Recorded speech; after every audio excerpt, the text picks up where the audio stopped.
समय नहीं दिया। 2019 के बाद 4 साल के अंदर 2023 में हमने अपना चंद्रयान 3 लॉन्च किया। कब लॉन्च किया? 14 जुलाई 2023। कब लॉन्च किया? 14 जुलाई 2023। अब देखो यही है अपना चंद्रयान 3। ये क्या बना हुआ है?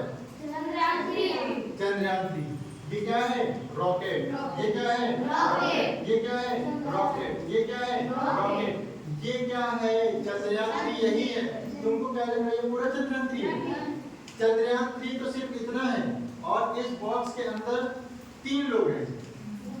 ऑर्बिटर क्या भेजेंगे? नहीं, पूछो क्यों ऑर्बिटर नहीं भेजेंगे? जब चंद्रयान 2 भेजा था तो ऑर्बिटर तो चक्कर लगा ही रहा था और हमारे संपर्क में भी था, लगातार हमको जानकारियां दे रहा था, तो हमने कहा ऑर्बिटर नहीं भेजेंगे। ये सब तो केवल फ्यूल है जो चंद्रमा तक पहुंचाएगा इस चंद्रयान 3 को, ठीक है। इसके बारे में और डिटेल से बताएंगे। वैज्ञानिक भी और अच्छे से काम कर रहे थे। उन्होंने सोचा कि कम फ्यूल में हम लोग चंद्रमा तक पहुंचेंगे। तो वो कैसे पहुंचेंगे? देखो, ये है अर्थ, ये है मून। आपको अर्थ से मून तक पहुंचना है। सभी को पता है कि पृथ्वी के अंदर एक बल होता है, उसका घर्षण बल, जो किसी भी चीज को अपनी तरफ खींचता है। हम लोगों ने यहाँ से लॉन्च किया मान लो, और ये उसकी ऑर्बिट में आ गया, अर्थ की ऑर्बिट। अब वो क्या कर रहे हैं? अर्थ के चक्कर लगा रहे हैं। देखो अब अर्थ के यहाँ आया, अर्थ के चक्कर लगा रहा है, ठीक है। जैसे यहाँ पहुंचता था हम फायर कर देते थे, तो उसकी स्पीड बढ़ती थी तो वो थोड़ा और आगे निकल जाता था। यहाँ पहुंच गया ना, यहाँ जैसे पहुंचा फिर हमने फायर किया तो वो थोड़ा और आगे बढ़ गया, क्योंकि जब वो फायर करते हो तो एनर्जी रिलीज होती है, वो एनर्जी क्या करेगी? इसको और आगे ले जाएगी। फिर यहाँ जैसे पहुंचा फिर फायर करेगा, यहाँ पहुंच गए, यहाँ पहुंचा फिर फायर, यहाँ पहुंच गए, फिर फायर, यहाँ पहुंच गए, और आपकी बार जोरदार फायर किया, यहाँ पहुंच गए। ऐसे पहुंचे जैसे अब हम पता है अर्थ की ऑर्बिट को छोड़ दिए, अर्थ की ऑर्बिट से बाहर आ गए। जैसे अर्थ की ऑर्बिट से बाहर आ गए, इधर मून के पास में तो घर्षण बल है। हर ग्रह के पास अपना एक बल होता है। जब इसने अपने चंद्रयान 3 ने अर्थ की ऑर्बिट को छोड़ा तो उधर मून की ऑर्बिट ने अपने अंदर में ले लिया। तो ये आया, अब मून की ऑर्बिट में चक्कर लगाने लगा। देखो यहाँ पे है, हमने क्या किया? थोड़ा स्पीड कम कर दी, थोड़ा और स्पीड कम कर दी, थोड़ा और स्पीड कम कर दी, थोड़ा और स्पीड कम कर दी, थोड़ा और स्पीड कम कर दी, थोड़ा और स्पीड कम कर दी। अब हम मून के बहुत नजदीक है, मून की ऑर्बिट में चक्कर लगा रहे हैं। अपना जो ऑर्बिटर है, अपना मतलब ऑर्बिटर तो पहले से एक्टिव था, तो हम मून के ऑर्बिट में आ गए। अब मून के ऑर्बिट में आ गए, अब हमारा काम था उसको धीरे धीरे उस पर उतारना।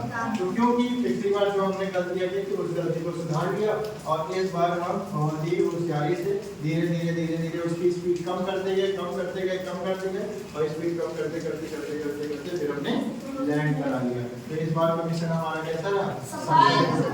और जैसे ही अपना लैंडर वहां पर लैंड हुआ, उसके थोड़ी देर बाद एक दरवाजा खुलता है, उसके अंदर से 4 पहिए लगी हुई एक मशीन बाहर निकलती है, जिसका नाम होता है रोवर।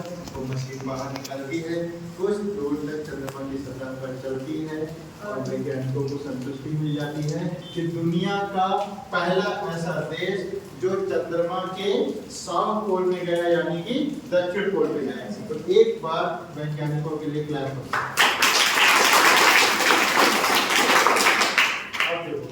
चंद्रयान 3 के बारे में एक सब्जी बताता हूँ। 14 जुलाई 2023 को लॉन्च किया। कहाँ से किए? सतीश धवन केंद्र से।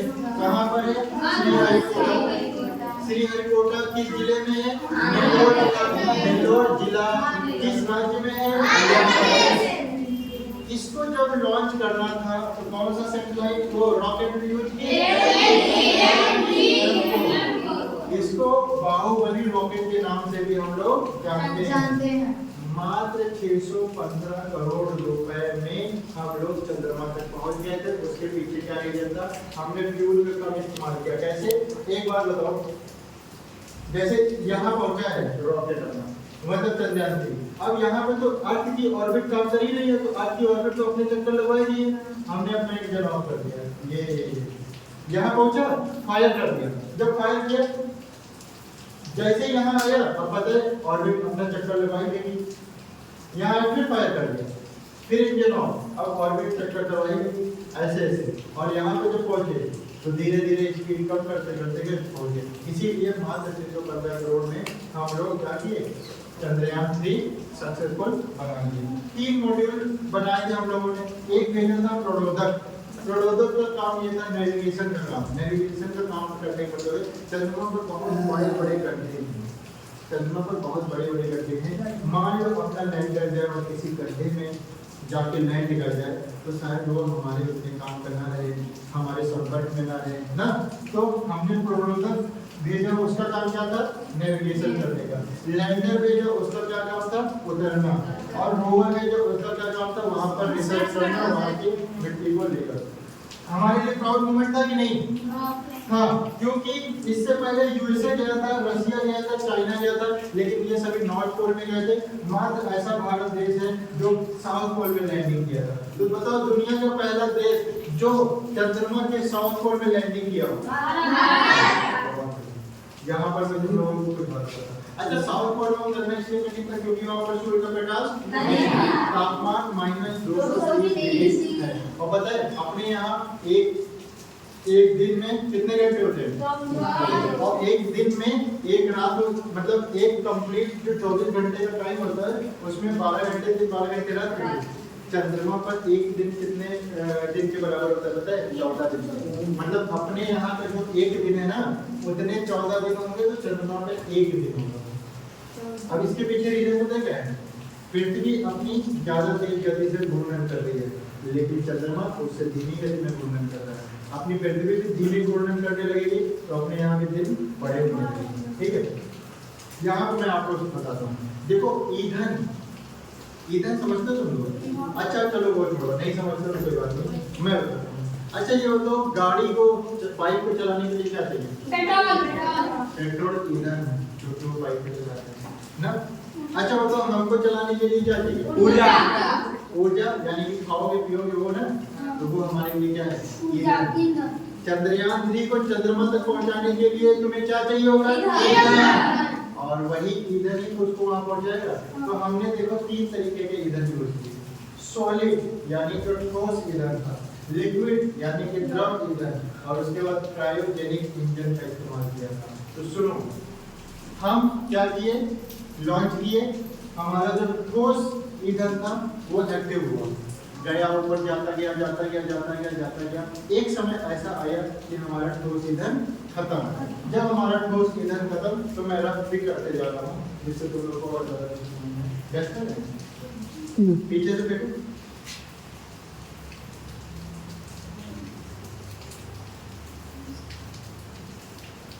देखो तो क्या हुआ था, इसका एक काम करते, केवल ब्लैक बोर्ड नहीं दिख रहा है प्रॉपर। तो हम ये कह रहे हैं, देखो ठोस ईंधन का एक खासियत होता है, एक बार आग लग गई तो वो तभी बुझेगी जब ठोस ईंधन खत्म हो जाएगा। तो हमने क्या किया, ठोस ईंधन लगाकर, सबसे नीचे ठोस ईंधन लगाया, उसमें लगा दिया आग। अब वो जाता जा रहा, जाता जा रहा, जाता जा रहा। बताओ कब रुकेगा? जब ठोस ईंधन खत्म हो जाएगा। तो देखो सबसे पहले कौन सा ईंधन हमारा काम किया? सॉलिड फ्यूल यानी ठोस ईंधन। इसको और किस नाम से जानते हैं? बूस्टर रॉकेट, क्योंकि रॉकेट को बूस्ट करने का काम शुरू में बहुत तेज गति के साथ ले जाने का काम यही करता है। इसकी गति को आप कंट्रोल नहीं कर सकते। क्यों? क्योंकि जब तक ये खत्म होगा नहीं ये रुकेगा नहीं। तो ठीक है, अब मान लो इसमें खत्म हो गया फ्यूल, तो ये हिस्सा निकल के हट जाएगा और कहाँ जाके गिरेगा? समुद्र में। अब तुम लोग को सर समुद्र में कैसे जाके गिरेगा? तो हमारे जो वैज्ञानिक हैं उनके पास होते हैं सॉफ्टवेयर, और सॉफ्टवेयर का इस्तेमाल करके इससे जो टुकड़ा अभी निकला ना, जिसमें आप ठोस ईंधन रखे थे, वो जो टुकड़ा जहाँ चाहेंगे वहाँ उसको गिराएंगे अपने सॉफ्टवेयर का इस्तेमाल करके। उसके बाद कौन एक्टिव हो गया? लिक्विड फ्यूल यानी द्रव ईंधन। अब ये जल रहा है, जल रहा है, जल रहा है, धीरे धीरे धीरे धीरे धीरे हम लोग आगे बढ़ते गए और ये भी क्या हो गया? खत्म हो गया।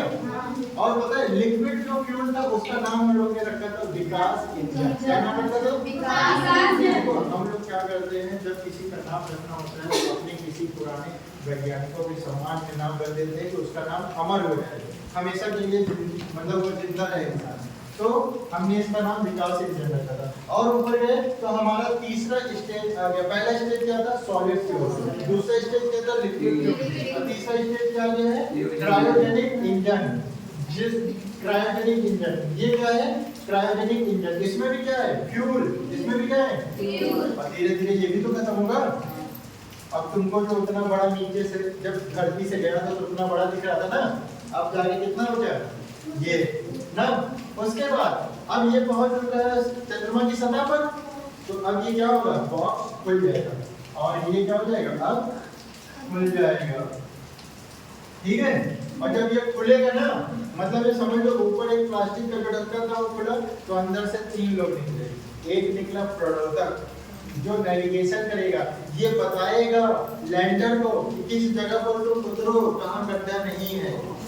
दूसरा, जब प्रवर्तक बताएगा, सिग्नल देगा लैंडर को किस जगह उतरना है, लैंडर एक्टिव होगा, उस जगह पर उतरेगा। और जब लैंडर उतर जाएगा उसके बाद एक दरवाजा खुलेगा और उसमें से रोवर बाहर निकलेगा और वो रोवर क्या करेगा? रिसर्च करेगा। तो ये हम लोगों ने प्लान बनाया था, ये सभी सक्सेसफुल रहा। चंद्रयान भी हमारा सक्सेसफुल रहा। एक बात तो कब निकले थे हम लोग? 14 जुलाई 2023 को। कब निकले थे? अब पहुंचे कब थे? 23 अगस्त 2023। दुनिया ये मान ली कि भारत ने ये कर दिखाया और दुनिया का ऐसा पहला देश जो चंद्रमा पर सफलतापूर्वक लैंडिंग किया साउथ पोल में। कहाँ पर? साउथ पोल, जहाँ पर उतरना बहुत कम माना जाता था। इतनी बात समझ में?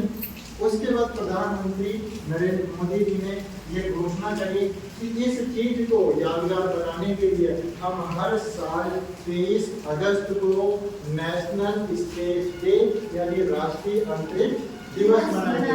तो बताओ 2023 के बाद क्या आता है? 2024 आता है। तो इसका मतलब इस साल आज के दिन हम लोग अपना पहला राष्ट्रीय अंतरिक्ष दिवस मना रहे हैं, यानी कि फर्स्ट नेशनल स्पेस डे मना रहे हैं। तो आपको समझ में आई? तो एक बार फिर से राष्ट्रीय अंतरिक्ष दिवस के अवसर पर वैज्ञानिकों